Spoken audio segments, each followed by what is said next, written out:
The government has consistently made the housing crisis worse. It's almost like they're manufacturing this crisis. They're creating it because now the deadline is over and you literally cannot borrow money to buy a property in super. I cannot understand how they would say, we know that this builds brand new property every single year and they need more property built every single year, and they're actually stopping it. Our life savings is turned up in these schemes that we call like a superannuation fund, and they always seem to be changing the rules on those things. But what I ask people is to be skeptical and curious about where your money is. Who is in control of that money, and follow the money trail. The amount of money that we're talking about is spectacular, it's huge, and they want to control it. So can we still buy property at SMSF? Yes, we can. You can still buy property at SMSF. So it's not all lost. It's going to make it more difficult. It is more difficult, it's harder. Jeff and I are going to talk about a few different ways we can do this. Behind the scenes, Jeff has been working hard, doing different things. There's a lot of new things coming out at the moment.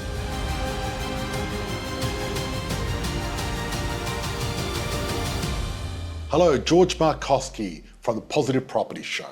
Now, the government changed the rules and the smart investors are actually moving ahead. The people that are going to make money are the people not that are caught up complaining about what's happening, but the people finding ways around it. So later on this session, I'm catching up with Jeff Bennett.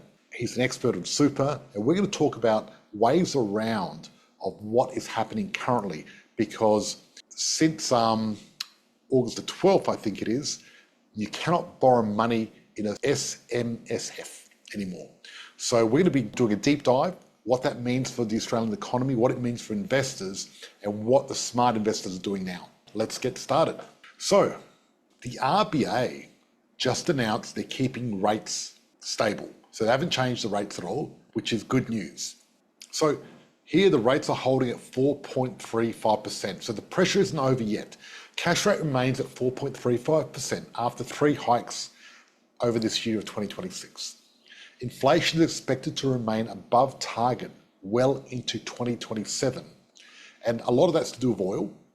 And waiting for rates to fall is not an investment strategy. There's a lot of people out there waiting for them to fall.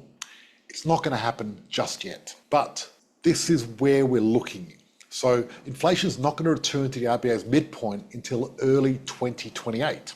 So you look at this graph. This is trimmed mean inflation, actual. And as you can see, in September 2024, it was above 3.5%. And then the RBA midpoint is 2.5%. Now, the RBA's forecast, that's going to hit around about early 2028. What does this mean? Well, the inflation is expected to remain above the 3% target until mid-27. And therefore, the RBA doesn't expect underlying inflation to return to 2.5% until 2028. So don't build a strategy on rapid rate relief. Now, the other thing, part of this equation is if you look at the Western world, I'm talking America, UK, Canada, Europe, New Zealand, all their central banks drop rates. We're the ones standing out as normal.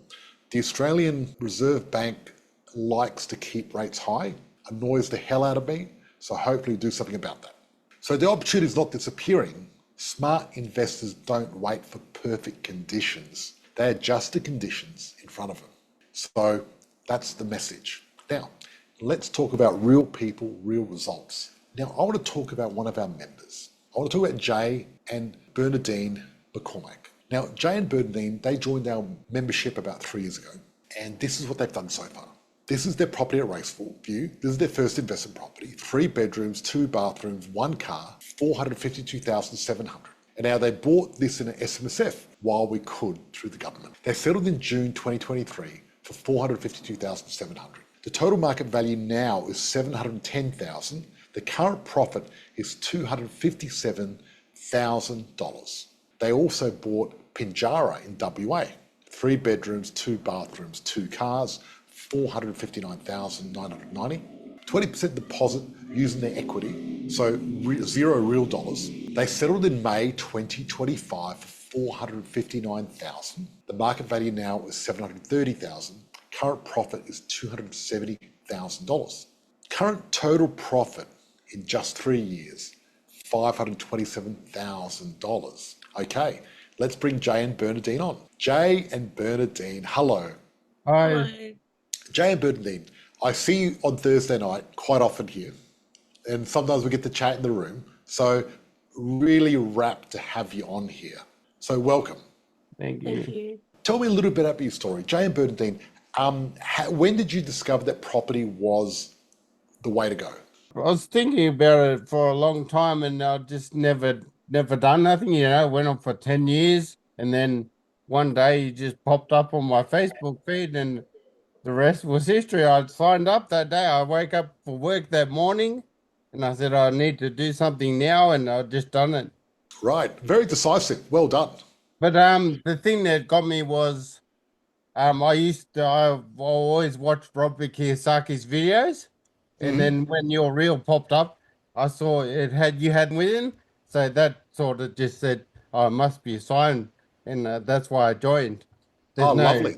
no amazing story where I researched all the companies or anything. I just done it.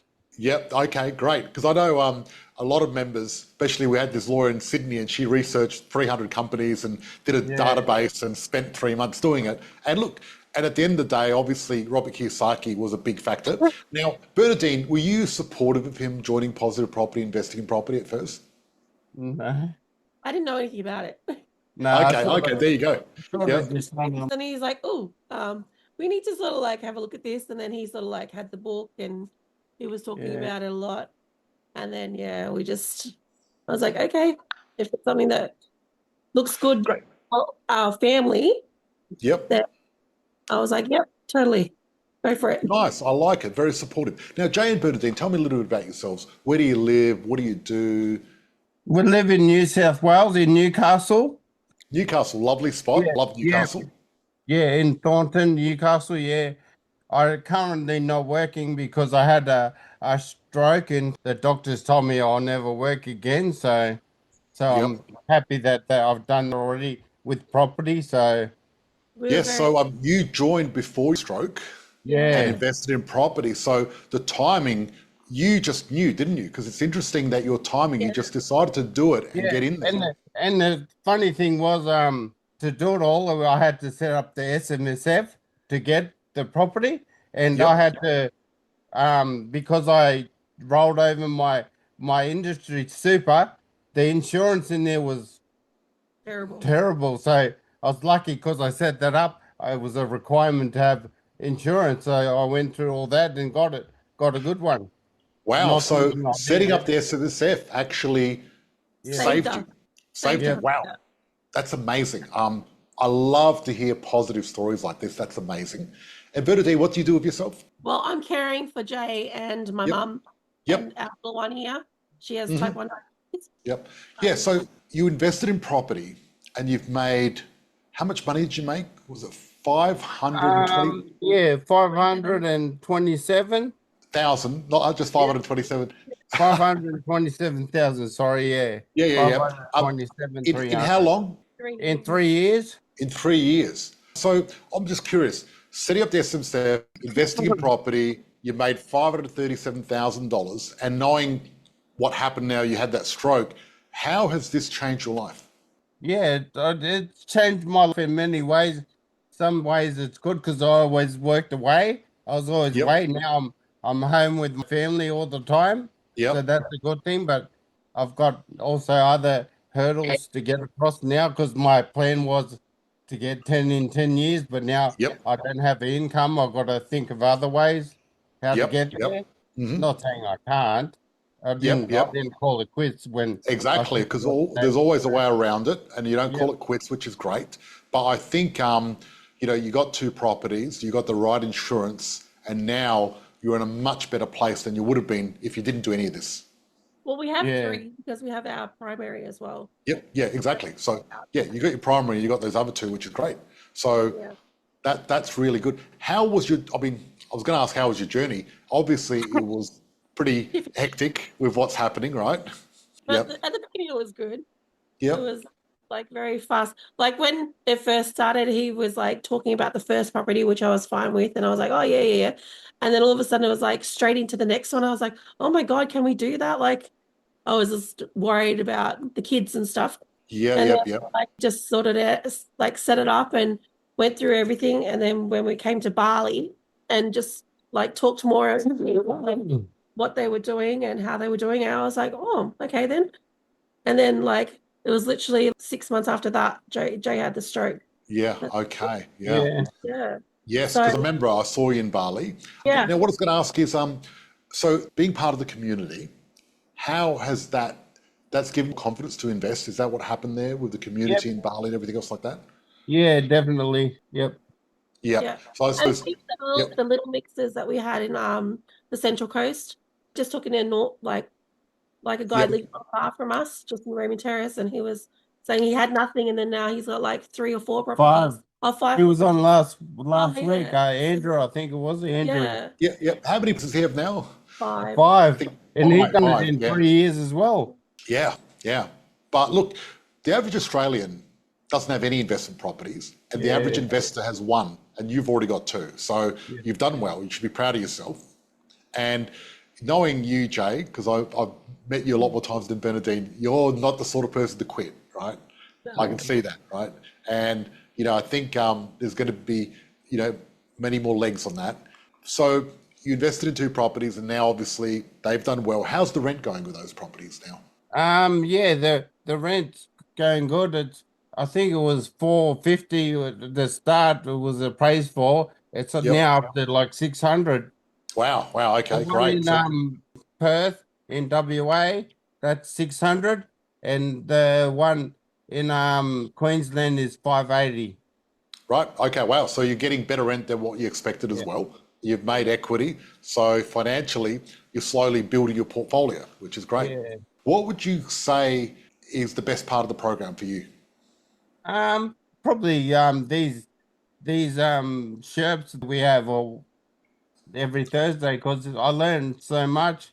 Like, think of questions, but everyone sort of has the same questions, and somebody asks it. So that I don't really talk much, but there's always someone that asks a question that you're thinking of. All So right, okay, that's good. That's yeah, good. I think we're all thinking the same things. Like, we Yep. want to know the same things. Okay, awesome. If someone watching this right now, because we're live, and they said, okay, if they're looking at joining Positive Property or want to investigate us, what would you say to them? Oh, like, yeah, it's just like anything, I suppose. We're always skeptical, but yeah, I'd just say it's really good. They're helpful, and just jump in and have a go, because you're there and hum and ha, you'll never do anything like I've done for over 10 years, and I've had enough of that, and I've just done it. Yeah, you did, which is good. So you're glad you started? Yeah. Yep. And the results speak for themselves. Like, we're so lucky that we started it before anything ever happened, because we never thought Jay was going to have a stroke. It was Of course, we 40-year-old wouldn't kid, expect that. like, No. no. Yeah. And the thing is, I mean, you made over 500,000 in 3 years. Could you say how long would it take you to save that sort of money if you didn't invest?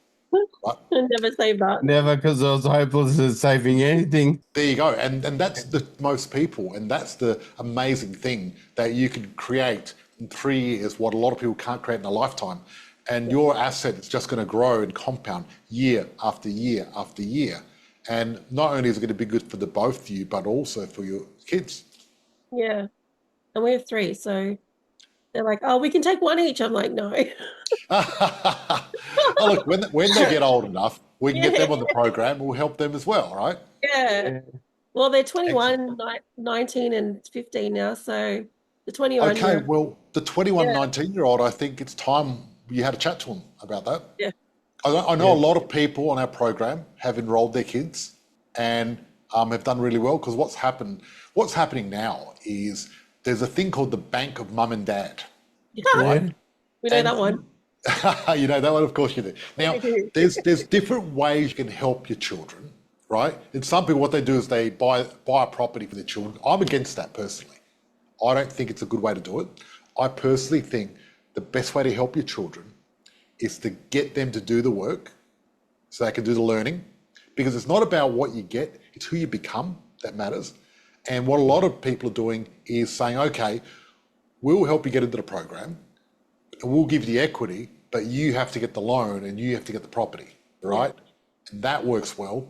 And considering their parents have already got 500,000 equity, shouldn't be too hard. There you go. Yeah, well, we need to chat to our eldest. She's Might be worthwhile. Maybe you should bring them to Queensland in October. Yeah, maybe. Yes. So look, just wanted to say, I really appreciate both of you. And what I got to say is, you joined the program, you were decisive, you followed your coach's direction, did all the work, got into property, and now you're reaping the rewards.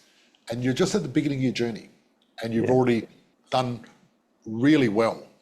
I mean, most people don't make that much out of property in the first 3 years of their property journey. So you've done very well. So thank you for being part of our community. Yeah. Thank you, George. Thank you. No worries. You're welcome. Okay, now I've got Jeff coming on. Jeff, how are you? Okay, I can't hear you because you're on mute. Here we go. I'm back on. Here we go. Jeff, how are you? Good to see you. Yeah, fantastic. So great to hear from Jay and Bernadette there. It's always the good news stories keep coming out of Positive Property. Yeah, look, that's a pretty awesome story, and the timing worked really well, which is great. Can I just make a comment on that resonated with me during listening to that? Obviously, there's been an interruption to their life. It's really upended absolutely everything. But you mentioned that you've got in there on 2 properties, and first of all, sorry, just by way of introduction, I'm Jeff Bennett from Superstrategists. I'm the paraplanner here at Superstrategists. We always do a disclaimer before we speak that, look, this isn't personal advice. I'm not giving personal advice to you. It's just going to be factual information. But people will often say to me, what do I need to retire? And it's always the fantastic question that everyone always wants to know exactly how much they need before they retire. And it's always really difficult to predict, particularly when our life savings is turned up in these schemes that we call like a superannuation fund. And they always seem to be changing the rules on those things. But the way that I have previously spoken to Positive Property clients is that if you've got 2 properties, let's say you're a mum and dad, you've paid off your mortgage and you've got 2 investment properties, that is effectively an income stream for you in perpetuity, and completely different to the way that we're taught by these large corporatized institutions which are around superannuation, where you build up an amount of wealth and then you begin a process of depleting your financial resources. It's a pretty scary way to retire. But I've always noticed that there's been one common metric that seems to have gone for the last 40, maybe 50 years. And that is that ordinary times earnings always seems to be roughly a third of that is like the income stream that you would receive from a rental property. And if you just understand this, let's maybe just throw out some very round numbers. Say the average Australian OTE might be 100,000. I think it's a little bit more than that, but let's just use some round numbers. Say in Australia, say the average salary might be $100,000, and let's just say that the average rent might be $600 a week. So what we do is we then multiply out what revenue that is over the course of 12 months. So we've got a tittle over 30 grand. So there's 30 grand. Remember, if you're retired and you've paid off your mortgage, there's no rent, there's no mortgage. Typically, the way we split a salary in Australia today is 30% rental mortgage, 30% living costs, and 30% tax. That's kind of how your salary is split up. Yep. So if then your living expenses, to live like an ordinary Australian today, comfortably and just an average Australian, you've got 30 grand there that you need to get from somewhere. And so you're locking in as protected against inflation, because inflation goes up. Well, we put the rent up. So we've got that. And if you're a couple, I mean, there are synergies living as a couple, but if you've got 2 of those, well, you've got 60 grand that's coming in. So that's 60 grand a year, no tax, no mortgage that we're paying out. So it's a way that I just talk to people about those sorts of things. And we come back to Jay and Bernadette. Imagine a situation where they hadn't locked in on those prices that are now, everyone's trying to get the prices that they paid 3 years ago. Everyone's trying to get in on that, but they've got 2 income streams locked in perpetuity. Yeah. So they're already on the train and they're already sort of got that, which is effectively a retirement strategy of sorts that they have in play, whereby the feature of this is not actually in the living. I'm sorry to say, it's actually in the dying. If you can live off the revenue of those assets and achieve your end goal where it sustained you in your life, well, everyone else has spent and is dying with their last $20 from their life savings, which is superannuation. Well, they're handing down to their beneficiaries capital appreciating assets that are also generating income. So it's, it's a pretty compelling argument that Jay and Bernardine. Absolutely. What you're saying about comparing the drawdown method to the investment and living off the rent method is two different worlds apart, isn't it? I mean, you get $2 million in super, and then every year you draw down, you've only got a certain amount of time to live. Now, the fact of it is, Australia, the average Australian lives to, 84.7 years, last I checked, which is a lot higher than America, interesting enough. We're one of the highest countries, but that's going to change. In the next 5 or 10 years, we're going to be living a lot longer, and that's going to be 94, 104, 110 years before we know it. And therefore, you need a lot longer. So the old super strategy of drawing down is going to work really poorly with longevity escape velocity, us living longer. And the asset of having a property, it going up and your rent going up every year, is actually beautifully designed for us living longer, isn't it? It is. Drawing down on that model suits one group of people, and that is the large institutionalized superannuation companies that are in control of your money. So that's essentially who it suits. That's the people that love it, correct? Yeah, exactly right. And I can tell you right now, I speak to a lot of people who retired probably about 5 years ago, who thought they had all the money in the world to sustain them through to their end of their life. And with the inflation that's gone on in the last 5 years, just the last 5 years, they are petrified. They are terrified that they haven't actually got enough money to sustain them. Whereas, by comparison, if you have investment property, you open the page of whatever state newspaper you have got, and the front page, it says we've got an inflation crisis. Guess what's on page 2? We've got a rental crisis. And property going up. The thing is, the landlords never miss out. They never miss out. Unapologetically, they say, well, hang on, this is market rent. I'm not going to give a discount to my tenant. If they move out of here, they're going to go and pay more somewhere else. I'm just going to get what is fair value to me as a result of my shrewd investments over a period of time. Jeff, you've just nailed it. What you're saying is property is inflation proof. It's we say it's not inflation proof. We never say anything inflation, but it's protected against inflation by its built-in mechanisms. It's built-in mechanism that inflation actually inflates property because it's a hard asset, right? Yep, exactly. And when you're drawing down on super, it's a soft asset, and that's actually that shrinks.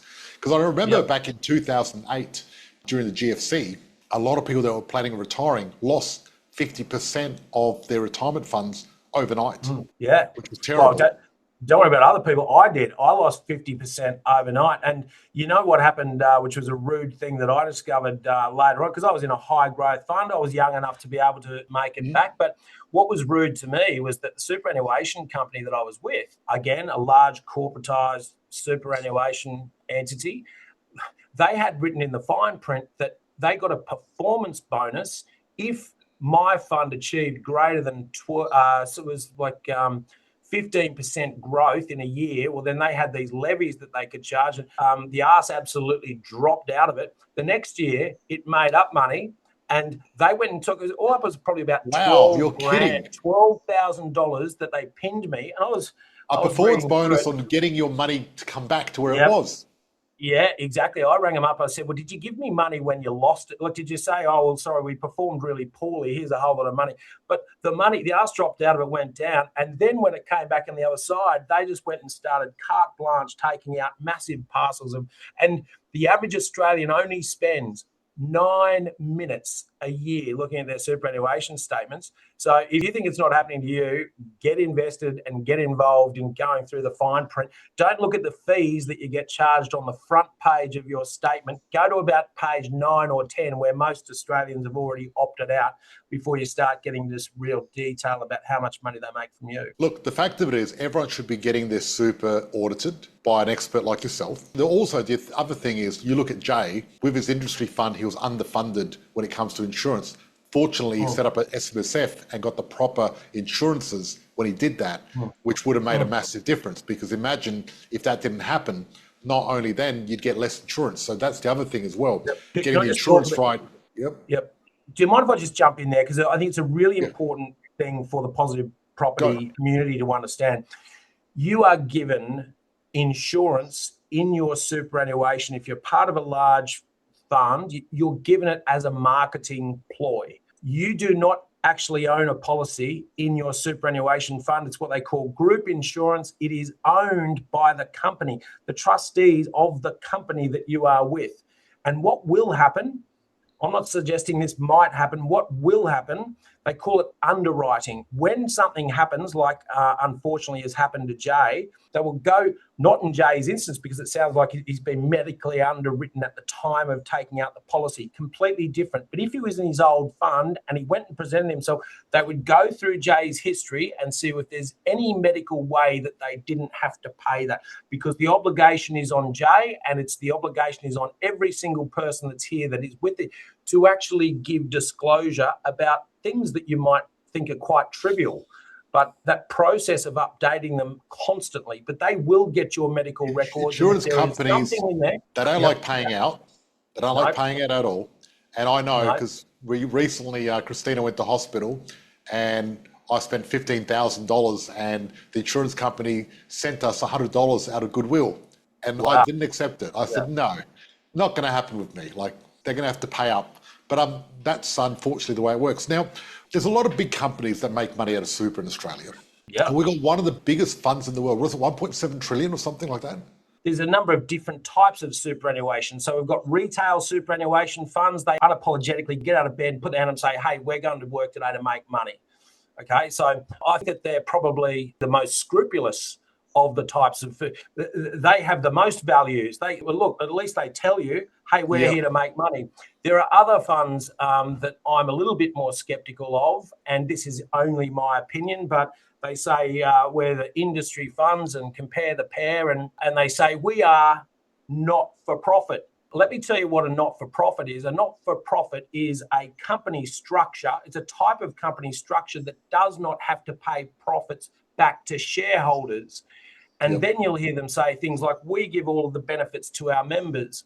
However, a privately run, share-driven, board-directed company is responsible for its own efficiencies and effectiveness.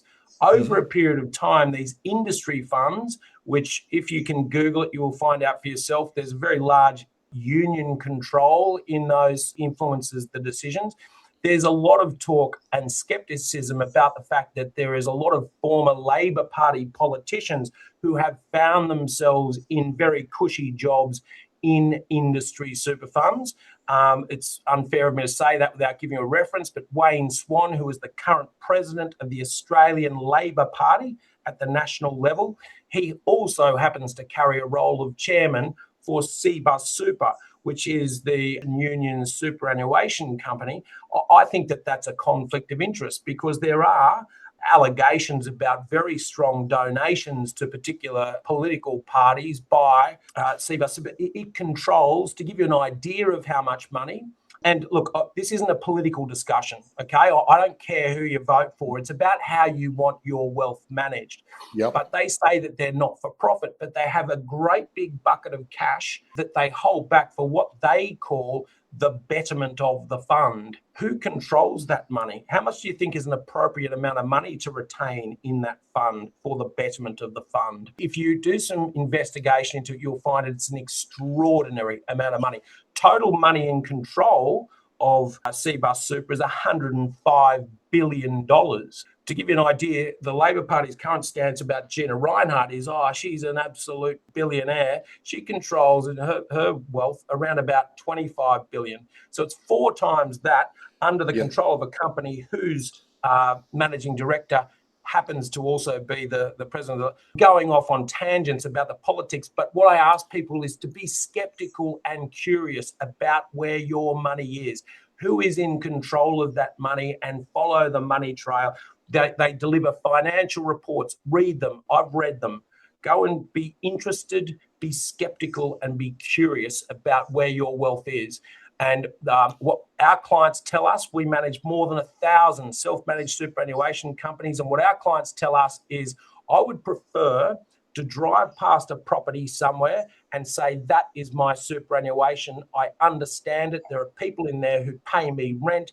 I'm completely comfortable with that strategy over and above a strategy that has a rice bubble divided by a cornflake, and so much what I believe is misrepresentation. If you don't believe you're being misrepresented, have a look at how much they tell you your fees are on the front page. They'll call it administration fees, but Australians aren't engaged. They just think that that's their fees, and then go much further down and you'll find that there are some thousands of dollars. And if there's two of you, well, then you're both paying that in your superannuation. I am passionate about it. I do get upset about it because I see everyday Australians, you might, between the two of you, have $250,000 each. And that seems like a lot of money. Maybe you've got 300,000 and you're passing someone else where together they've got 300,000. That's 600 grand just past each other in the street. The amount of money that we're talking about is spectacular. It's huge, and they want to control it. Yes. So Australian superannuation as a whole is multi-trillion dollars worth. And now recently, $4.5 trillion. It's a lot of money. One of the biggest super funds in the world. Now, such a big fund is going to have a lot of eyes looking at it going, hey, we'd love to control that. And the government recently, with the Greens, because the Greens wanted this for some reason, they didn't want people to be able to borrow money in super to buy property. Now, this got me thinking, because if someone buys a property, one, I think it's a good thing because we're helping the rental crisis, right? And we're doing that. But there's no big company that makes a lot of money out of it. There's no big property industry as a whole. But if you look at super funds, they're big business. They're worth a lot of money. And they've been losing a lot of clients, leaving them, setting up an SMSF and investing in property, right? They've been losing money. Yeah. Now, I don't know. Do you think maybe they went to the Greens, gave them a bit of money and said, look, stop people from borrowing money in super so we can get more profit? Not quite like that, but something like that? Look, I can speak based on my personal opinion. I think that there is too much control and influence. I don't purport to understand all of it, but I can't see that there is clear transparency by the union-controlled superannuation funds, which are essentially industry funds. Yep. I do see there are a lot of former Labor politicians who have landed very cushy jobs in superannuation. I don't quite understand what the qualifications that they have that make them so good in their roles. An example, it's unfair unless I give you an example. Bill Shorten was a former politician. His wife has a job, a very senior role in superannuation. Her qualifications are a media and communications. She might have subsequently got more qualifications. I don't know, but I was quite perplexed to understand that Bill Shorten's wife is involved in superannuation. Yes. Now, that smells a bit funny because you look at American politics, right? Many politicians in America end up getting jobs in pharmaceutical companies and military-industrial complex companies after they finish in politics, right? And it's sort of like they voted their way, and that's their way of rewarding them by giving them lots of money in a beautiful job. And now in Australia, we don't have that. But we've got superannuation instead, and that's what's happening. Yeah, that's right. And look, I don't have anything that I can pinpoint on someone and say, look, you are ripping off. There will be many, many stories of justification for this. But look, the old adage, if it looks like a duck and it walks like a duck, it's not. And there isn't, because they're not privately owned companies, there doesn't appear to seem the same amount of rigor around compliance and governance. If so many people from a particular former political party are able to get paying jobs, it's like a soft landing ground to me, a soft landing ground into your superannuation. And people are completely oblivious to the fact that these very large superannuation companies have that union level of control. Yep. They always seem to have the biggest buildings in every capital city that I ever go to. They're all full of people. And they've all got all these executives that they slap on the back every year and pay them a stipend out of your money. Then they have this big bucket of money that they call for the betterment of the fund. You will be very surprised if you find out how big that is. And that is, what I understand, is a metaphor in place of profit. So they provision for profit in this big bucket that they call for the betterment of the fund. And then after that, they're going to have a chat about what they're going to give to all of your community members in their superannuation. And they don't need to give you the rest.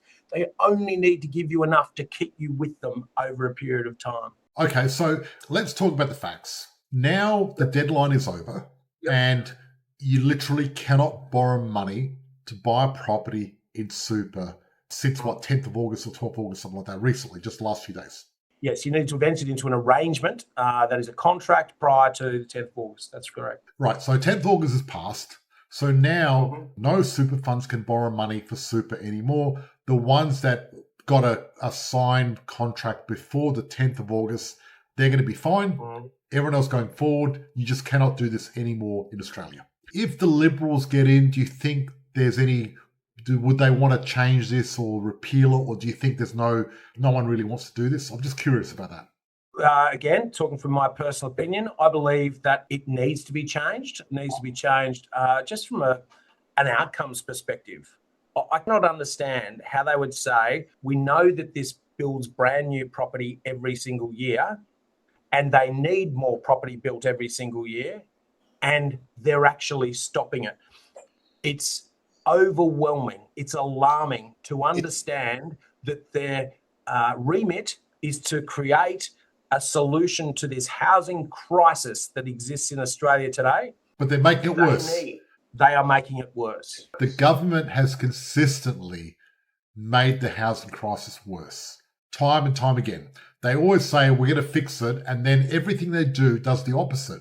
It's like they're saying one thing and doing the opposite. It's almost like they're manufacturing this crisis. They're creating it because, the 5% deposit scheme, that made it worse. Increasing immigration made it worse. Stopping borrowing in super made it worse. The Labor government is consistently destroying the property market and really restricting supply and creating more demand. So great if you're a property investor, great if you want to push the market up, but that's it. And now obviously the market has been affected from all the CGT and the negative gearing and everything else like that. And people are repositioning. And a lot of people are scared, but what's happening is those properties that were like $3 or $4 million, where if you were a specialist doctor or a brain surgeon and you were making $3 million a year and you need a massive tax deduction, you buy a $3 million property, negative gear it, and you getting a massive tax deduction, they can't do that anymore. So those properties that were really big, awesome tax deductions are finished now. Because the fact of it is, people are earning big dollars. They don't want to go around buying 20 properties worth 800 when they can just buy a couple worth 3 or 4 mil, just easier to manage, you know what I mean? But that market's finished now, and it's not going to be easier. It's going to be very expensive, and it's going to drop. And the fact of it is, a lot of these FOMO properties that people are paying a lot of money for are going to drop. So people asking questions. I'm going to go through some questions now. I'm with Jeff, with Super Strategist, excellent, from Jordan. So can we still buy property in SMSF? Yes, we can. You can still buy property in SMSF. And Jeff and I are going to talk about a few different ways we can do this anyway, which is going to be great. So the fact of it is you can. What we're going to do is when we go to our private group, we're going to talk about the strategy we're using to buy property in super and help you do this. So it's not all lost. It's going to make it more difficult. It is more difficult. It's harder. But we're going to do this. So we're going to help our members get property in super. That's what Jeff's doing this. Behind the scenes, Jeff has been working hard, doing different things. There's a lot of new things coming out at the moment, new products. Jeff has got 2 really good ways of doing it, which I'm going to talk about with our clients. And we've got a third one that could be coming in the future, which we'll discuss in private. So that's what's happening. Nick said maybe Labor should use $1 trillion of that super profit to pay off current government debt. Just to clarify that, it's not $1 trillion profit that's going there. It's $1 trillion in total assets. It's not the government's money. It's your money that's in superannuation that they're counting as. But the government, there has been discussions about the government actually getting greater. They see it and they need it. Believe you me, they've got spending is like heroin to them. And I agree. They've got their eyes on our super. And even though they created super to help people self-retire, they started putting rules on it. They started taxing people that have got too much money in super, which is just totally against the grain. They've made it harder to put money in super. They're taxing you more. 20 years ago, super was actually an amazing vehicle. It was great.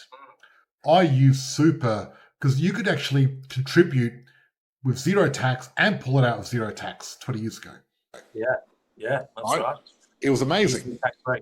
Not anymore. Not anymore. Yes. Yeah, I actually got $1 million tax-free in super one year back in the 90s. Well done. Yeah, pretty cool. Took me a tax lawyer to work it out, but you know. Yeah, there you go. Right. So back in the day, I love super, but now I don't like it so much because they keep restricting it more and more. And really, at the end of the day, the government should be encouraging people to self-retire. Right. Yeah, that's what it's for. That's to take the weight off the government and welfare. And so I just want to clarify that point bit in that question that said it's not $1 trillion there that they're making in profit. It's that's the actual amount. That's the total amount of stored super. But they are the large companies are making money from your money. It's a big fund, and when there's so much money concentrated in one vehicle, there's always going to be a lot of people with their eyes on it thinking, hey, how do we get control of this? Because there's so much money. I mean, there's trillions of dollars there. There's a lot of money there. There's a lot of money. And that's the thing. So look, this is what we're going to do. I want to discuss with our group how we're going to help them get super. And this is going to be only for our private group. So the public group, thank you for watching. I really appreciate you. I'm going to be here next Thursday night, same time, same place, and look forward to seeing you. And now we're going to switch off the public feed and go in our private group.